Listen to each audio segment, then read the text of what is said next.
That Christmas morning, the room was filled with glittering paper, new gadgets buzzing, jewelry catching the light, and laughter rolling across the table. When my turn came, they handed me a blanket, old and frayed, with threads loose at the edges and a faint stain that carried someone else's story. I held it in my hands while their eyes danced, waiting for my reaction. I pulled it close, smiled, and said nothing. They thought they had given me scraps.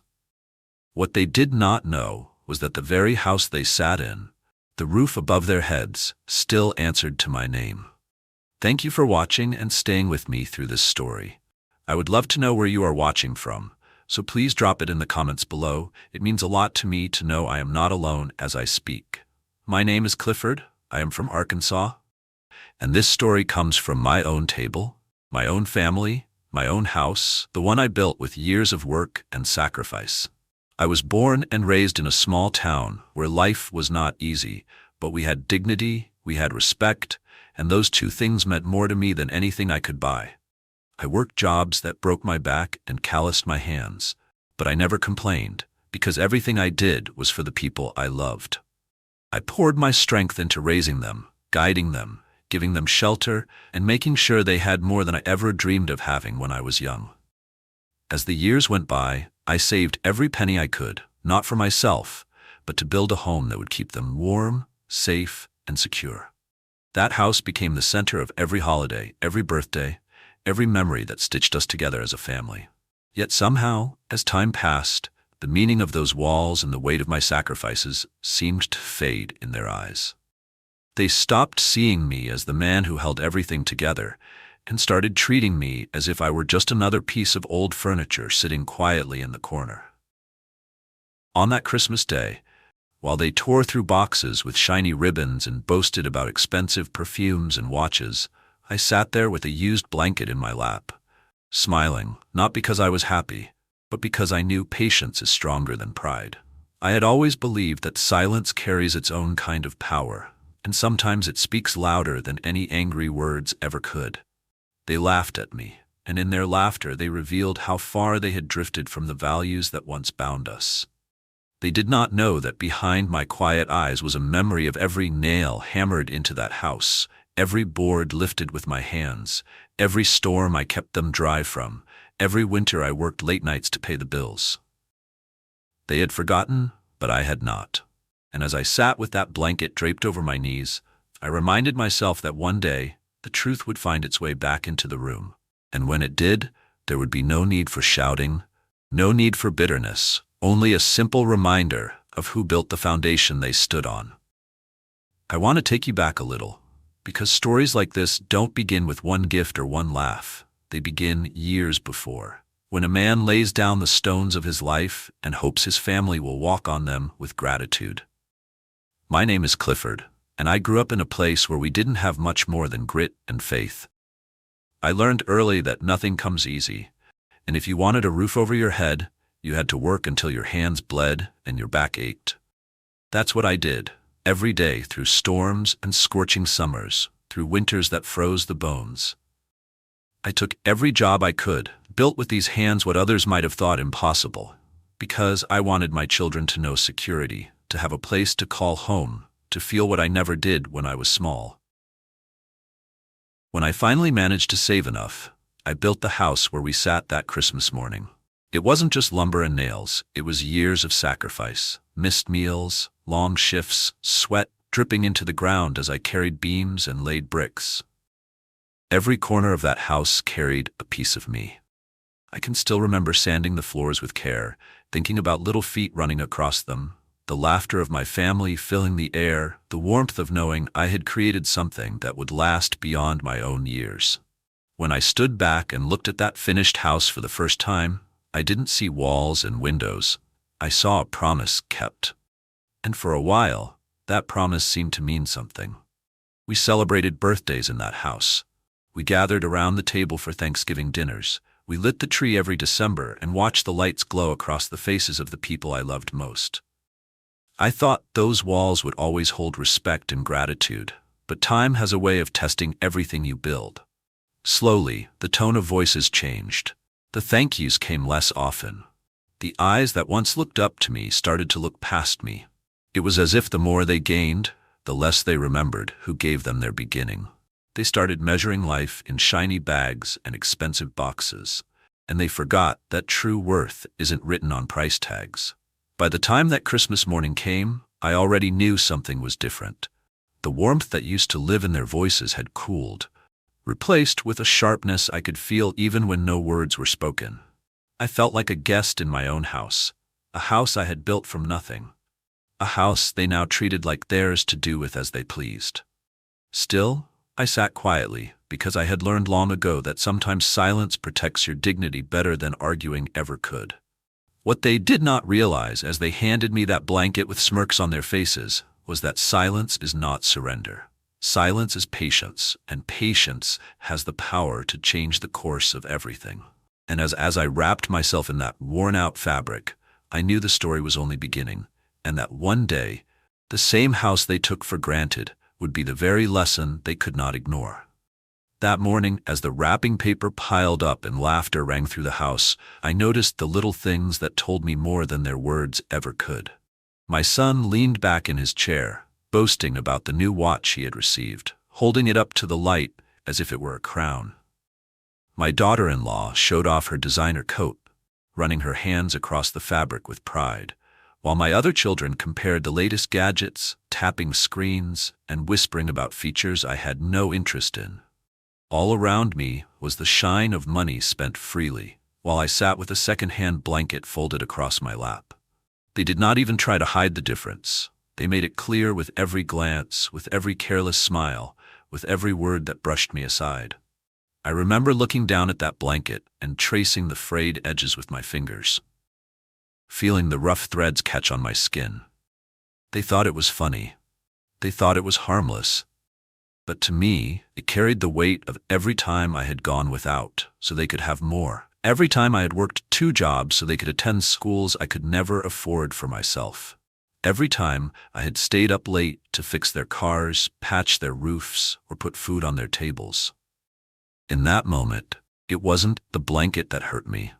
It was the memory of all the love I had poured out and the way they tossed it back at me as if it were nothing at all. The room was alive with their chatter, but I felt a quiet distance grow inside me. They were talking about vacation plans, expensive renovations for the kitchen, upgrades to the bathroom, all as though the house were theirs to shape, as though I were a guest sitting in a space I had merely borrowed. I kept my face calm, my smile soft, because anger would have been too small for what I felt. Deep inside, I was already beginning to understand the truth. This was not about a blanket. This was about respect, about the way they no longer saw me as the man who had given them everything. As I sat there listening, I felt my heart sink, but I also felt a steady flame of resolve. They thought they had all the power because they had money, because they had shiny things to show off, but the truth was resting quietly in a drawer upstairs on papers they had long forgotten about. The deed was still mine, the roof above them was still mine, and the very walls they leaned on still carried my name. They laughed that morning, but their laughter was built on ground they did not own. I told myself that I would wait, that I would not raise my voice, that I would let them believe their own story a little while longer, because when the truth finally arrived, it would not need to be shouted. It would be as simple and as undeniable as ink on paper. And in that silence, they would finally remember who I was. That night, after the Christmas lights dimmed and the laughter faded into quiet, I sat alone with that blanket still draped across my knees, and memories began to pour back into me like a flood that would not be stopped. I remembered the winters when the cold crept into my bones, but I pushed through anyway, working long hours in a factory that never slept, just so my family could eat and keep warm. I remembered the nights when I came home with grease on my hands, my back aching. Yet I still found the strength to sit at the table and help with homework, or to fix a broken toy with scraps of metal and patience.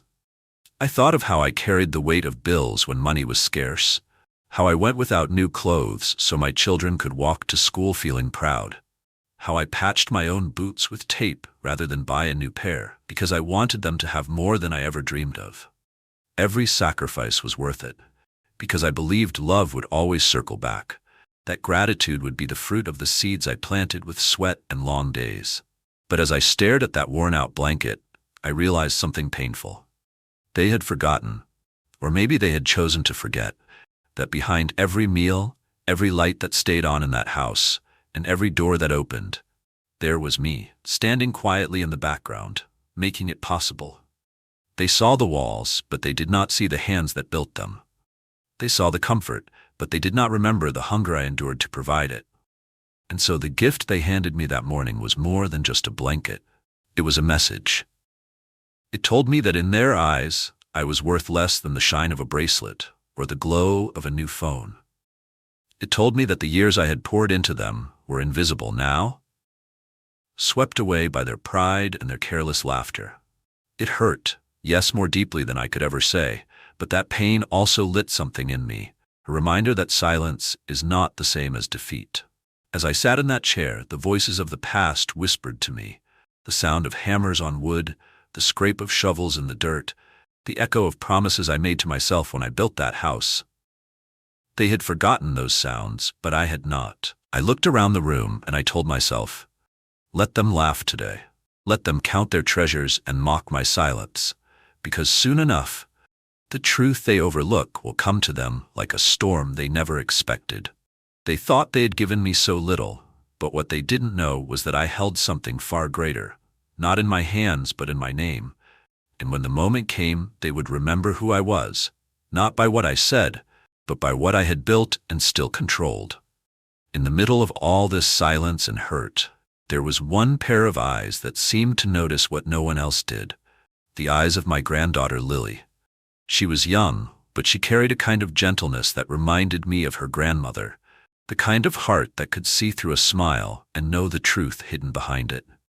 That morning, while the others laughed and carried on, she looked at the blanket in my lap, then at my face, and I saw a flicker of worry cross her eyes. Later, when the room grew louder with talk of vacations and shopping, she leaned close and whispered, "Grandpa, are you okay? Are you warm enough with that?" I smiled at her and answered softly, "I am warm in the places that matter, child." But inside, I knew she had seen more than I wanted to show. Over the days that followed, Lily stayed close. She asked questions no one else dared to ask. Questions about the past, about the house, about the work it took to build the life they all now enjoyed. I could feel her listening, truly listening, as if she was carrying pieces of me into her own heart, and that gave me a kind of strength I had been missing. When everyone else brushed me aside, when my voice felt drowned in the noise of their pride, Lily's presence reminded me that I was not invisible. She became a small light in the shadow, a reminder that even in betrayal, love can survive in unexpected corners. I remember one evening, she came into my room and sat quietly while I went through a drawer, pulling out old papers I had kept safe for years. She watched as I unfolded the deed, yellowed with time but still strong with meaning, and her eyes widened as she realized what it was. She didn't say a word, but the way she looked at me told me she understood. She knew that beneath all the laughter and all the shiny things, the true power still rested in my hands. I folded the papers back carefully and placed them in their envelope, and she whispered, "They don't know, do they?" I shook my head and told her, "No, and sometimes it is better that way until the right moment comes." Having her there gave me comfort, because it is hard to carry a heavy truth alone. I didn't want revenge. I didn't want to hurt anyone, but I wanted them to remember, to see, to understand that the man they mocked with a second-hand blanket was the same man who held the roof above their heads. Lily gave me the courage to stand taller in my silence, to wait with patience until the day would come when truth would speak louder than their laughter. And in her quiet way, she became the bridge between what I had built and what they had forgotten. The reminder that respect once lost must one day be reclaimed. One evening, not long after that Christmas day, I sat alone at my desk with the envelopes spread out before me, the weight of the papers heavier than any gift I had ever received. The house was quiet, the kind of quiet that makes you hear the ticking of the clock and the settling of the wood. And I thought to myself how strange it was that they could laugh so freely under this roof without ever stopping to wonder who it truly belonged to. My hands trembled a little as I unfolded the deed, not because I doubted what it said, but because of the memories pressed into it, every hour of work, every drop of sweat, every sacrifice written between the lines. There in bold letters was my name, Clifford, still standing firm, still carrying authority no matter how much they had overlooked me. I took a deep breath and called my lawyer, a man who had known me for years, who had seen me through hard times and good ones. He confirmed what I already knew, that the house remained in my name, that no transfer had ever taken place, that the foundation they walked on was still mine by law and by right. As he spoke, I felt a strange calm wash over me, a mix of relief and quiet sorrow, because I had never wanted to use this power against them, only to protect them, only to keep them safe. Yet now I saw that perhaps it was time, not out of spite, but out of necessity, because when respect is thrown aside, sometimes the only way to restore it is with truth too solid to ignore. After I hung up the phone, I sat in the stillness for a long while, the papers neatly folded back into their envelope, and I thought about patience. They thought my silence was weakness, but silence is sometimes the strongest shield a man can hold. It allows you to see clearly, to wait for the right moment, to prepare without rage clouding your judgment. I knew then that I would not raise my voice, I would not strike out in anger, but I would hold my ground, and when the time came, I would let the truth of that deed speak for itself. When I rose from the desk, Lily was standing in the doorway, her eyes soft, as if she had been watching from the shadows, waiting to see if I would falter. I smiled at her and said, "Sometimes, child, the most powerful words are the ones written quietly on paper." She nodded, and though she was young, I could see she understood. In that moment, I realized that while the others were blind to the truth, she would carry it with me, and that gave me strength. That night, I felt no anger, only a steady determination that the day was coming when respect would return to this house, not through shouting or fighting, but through the undeniable weight of a signature that had never changed.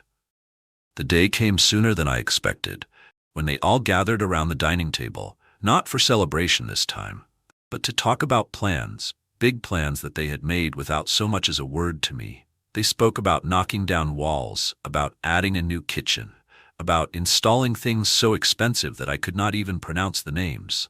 And as I listened, I realized they were building castles in the air, castles they believed were already theirs. They leaned over papers, sketched ideas, compared costs, and not once did they turn to me. Not once did they ask my opinion, as if I were a ghost haunting the house rather than the man who laid its first brick. I sat quietly, watching, hearing the pride in their voices, the certainty in their tone, and I let them speak until the moment felt right. Then I asked one question, just one, my voice calm and steady. Who is paying the property tax due in 2 weeks? The room went still for the briefest moment. Their pens froze, their chatter cut short, and I saw in their eyes the first flicker of unease. One of them mumbled something about handling it, another brushed it aside with a wave of the hand, saying it would be taken care of. But I could see from the tightness in their faces that they had not even thought of it. They had been so busy dreaming of renovations and luxuries that they had forgotten the ground beneath those dreams still rested on my shoulders. I did not argue. I did not raise my voice. I simply leaned back and let the silence hang heavy between us. Silence can be sharper than any blade. It can cut through arrogance and leave only truth behind. And that silence reminded them that they were speaking in a house whose heartbeat still matched my own. I let them return to their chatter, but the air had shifted. The ease in their voices was gone, replaced with an edge of nervousness they could not hide. That night, as I sat alone again, I thought about how quickly people can forget the foundation of their blessings, how easily they can take for granted what was given freely. They believed they had built this life with their own hands, but I knew better, and deep down, a part of them knew it too. They had laughed at me with a blanket, they had dismissed me with careless smiles, but little by little, the truth was creeping in, and I was patient enough to let it find its place. I told myself, let them plan, let them imagine, because when the moment comes, when the papers are laid bare, they will see just how fragile their laughter really is. It was not long after that when the talk of renovations grew louder, their voices carrying through the house like they already owned every corner of it. And I knew the time for silence was drawing to an end. They spoke about borrowing more money, about redesigning the living room, about tearing down walls to make way for something modern. And all the while they spoke as though I were not even sitting in the same room, as though the house itself had already slipped out of my hands. I listened. I nodded. I let them believe their words filled the air, but inside me a calm strength was building, because I knew what they did not, that the foundation they claimed was theirs was still rooted in my name. I remember that evening clearly, the table crowded with papers and drawings, their faces lit with excitement as they dreamed aloud, and I waited until their voices began to blur together. Then I placed my hand gently on the table, not with force, not with anger, just enough to still the noise, and I asked them a question they were not expecting. I said, "Before you go any further, who here is holding the deed to this house?" Their eyes darted to one another, confusion flashing across their faces, as if I had spoken a language they no longer understood. One of them laughed nervously and said, "Dad, what are you talking about? Of course this house is ours now." But I could see the doubt already creeping in. I could see the cracks forming. I leaned back in my chair and spoke slowly, clearly, with the weight of years behind every word. This house was built with my hands. Every board, every nail, every hour of work that shaped these walls. And while you have been dreaming of changing it, while you have been planning as if it belongs to you, you have forgotten one simple truth. The deed has never left my name. The silence that followed was heavier than any storm I have ever known. The kind of silence that makes you hear your own heartbeat, the kind that no laughter could break. They stared at me, their mouths half open, the papers on the table forgotten, their dreams suddenly stripped bare by the reality they had ignored. I did not shout, I did not gloat, I only let the truth sit between us, solid and undeniable, because truth has a weight that no arrogance can lift. In that moment, I saw their pride falter. I saw their confidence sink, and for the first time in a long while, I felt respect inch its way back into the room, not given freely, but pulled out by the strength of what could not be denied. And as I looked at their faces, I knew this was only the beginning, because what they had dismissed with a blanket, I would answer with the power of the very ground they stood on. The moment I spoke those words, the air in the room changed, and it was as if every sound that had once filled it suddenly fell away. Their faces told the story before their mouths could form a single word. Shock painted across eyes that had moments earlier gleamed with pride and certainty. My son tried to recover first, his voice low, his tone uneven, saying, "Dad, you don't mean that. We've been living here for years. Of course it's ours." But the way his hands fidgeted with the papers on the table told me even he did not fully believe what he was saying. My daughter-in-law leaned forward, her voice smooth but sharp, trying to dress her panic in politeness as she said, "Surely this is just a misunderstanding. Surely you wouldn't hold something like that over us." I listened to them, calm, steady, letting their words rise and fall, because I knew no matter how they spun it, nothing could erase the truth written in black ink on that deed. I looked at them with the same eyes that had watched them grow, the same eyes that had overlooked so many careless words in the past, and I said, "This is not about holding power over anyone. This is about respect, about remembering who built this roof that you now plan to tear apart. You forgot that I am not a guest here. I am the foundation. You treated me like I was worth nothing more than a used blanket, and still I smiled, because I knew patience would bring this day." The silence that followed pressed down on every corner of that room, and even the children sat still, their wide eyes darting between us, sensing the weight of what had been revealed. One of them tried to laugh, to make it light, to brush away the heaviness with a joke, but the sound fell flat, dying in the air before it could reach anyone's heart. My lawyer's words echoed in my mind, the confirmation that nothing had ever shifted from my name, and I held on to that truth, like a steady flame that could not be blown out. I could see the realization sinking in, slow and sharp, that all their plans, all their arrogance, all their talk of what they would do with the house, was built on nothing more than assumption. and assumption has no power when the papers say otherwise. I let my words hang there, not pushing them, not raising my voice, because truth does not need to shout. It sits firm, unshaken, waiting for those who doubted it to finally recognize its strength. And in that heavy silence, as they looked back at me, I saw the first hint of humility flicker across their faces. The first reminder that respect, once lost, is not easily regained, but it will always be demanded by the ground we stand on. After that night, the house itself felt different, quieter somehow, as if even the walls had absorbed the weight of what was spoken.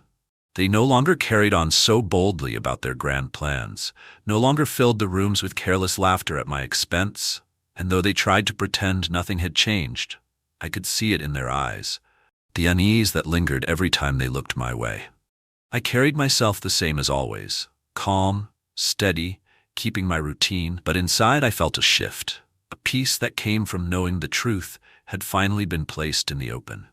Each morning I would rise early, make my coffee, and sit by the window watching the light spill across the yard, and I thought to myself how strange it was that respect, once neglected, could be restored not through shouting or fighting, but through the quiet strength of what cannot be denied. In those days, I tended to small things that reminded me the house was still mine to care for. I replaced the lock on the mailbox, I tightened a loose hinge on the back door, I checked the furnace before the deep winter cold could settle in.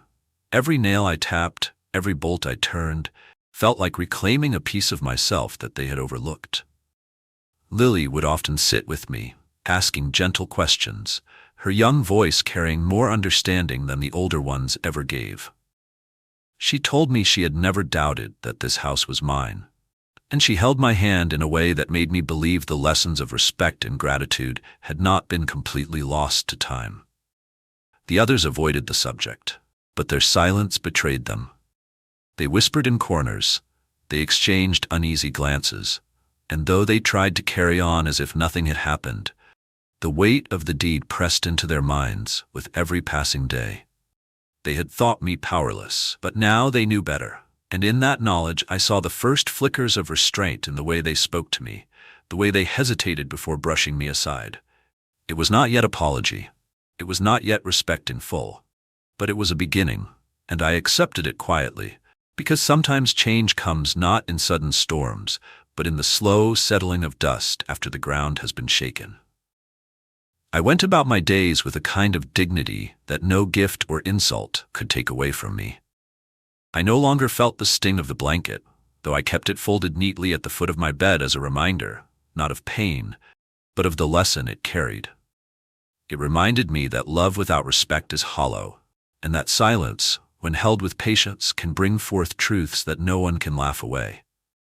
As I walked through the rooms I had built, I felt the steady truth in my chest, that though they had given me scraps, I had given them everything, and when the time came, it was that gift of everything that would rise above their carelessness and demand their recognition. The evening finally arrived when I knew it was time to speak plainly, to no longer let silence carry the whole weight of truth. We gathered in the living room, the same room where the tree had stood just weeks before. The same room where laughter once rang so loudly while I held a used blanket in my hands. This time there were no ribbons, no shiny boxes stacked high, only the weight of eyes watching me as I placed the envelope on the table. I could see the nervousness ripple across their faces, my son shifting in his chair, my daughter-in-law looking down at her hands, the others fidgeting with anything they could to avoid my gaze. I did not raise my voice. I did not let anger touch a single word. I simply spoke with the calm that comes when a man carries the truth in his pocket.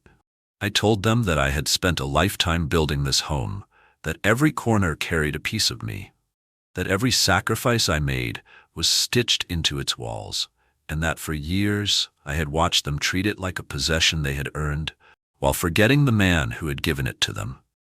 I told them that the day they handed me a frayed blanket, laughing as though I was worth no more than a scrap of cloth, was the day they revealed how far they had drifted from respect. And then I laid the deed on the table, the paper crisp, the ink clear, my name printed firmly where theirs never was.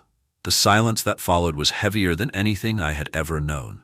No one moved, no one dared to speak, because they all saw in that moment that their assumptions had been nothing but air. Their laughter, their pride, their grand plans had no foundation, because the ground they stood on still carried my name. I told them plainly that as long as respect was absent, as long as gratitude was forgotten, the house would remain under my control, and no change, no renovation, no careless decision would ever be made without my consent. Their eyes dropped to the floor, their voices caught in their throats, and the weight of truth pressed down harder than any words of anger could have. I looked around at them, not with gloating, not with bitterness, but with the steady resolve of a man who had given everything and asked only for dignity in return. I told them that I did not want their money, I did not need their gifts, all I had ever wanted was their respect, and since they had taken that for granted, they would now learn that respect, once lost, must be earned again. The room stayed quiet, the kind of quiet that speaks louder than any shout, and I knew in that stillness that the lesson had finally landed. They had given me scraps, but I had given them a home, and on that night, the truth came back to remind them of its weight. When I finished speaking, I leaned back in my chair and let the silence carry the rest. They shifted uneasily, some looking away, some staring at the floor, all of them knowing there was nothing left to argue. The truth had been set down in front of them, firm and undeniable, and it did not need me to repeat it. I felt no triumph, no desire to see them broken. Only a quiet peace that at last they had been reminded of who I was and what I had given. For me, it was never about power. It was about dignity, about respect, about not being forgotten in the very home I had built with my own hands. As I gathered the papers and stood, Lily came close and slipped her small hand into mine, and in that simple gesture I felt more love and gratitude than all the expensive gifts in the room could have ever carried. I realized then that while some hearts had grown careless, others still held the lessons of kindness, and that was enough to keep me strong. Thank you for staying with me until the end of this story. It means more than I can ever say. If this touched your heart, if it made you think about respect, love, or the value of patience, I would be grateful if you shared your thoughts in the comments. And please, don't forget to subscribe so we can continue to share these stories together. Stay strong, stay wise, and stay blessed.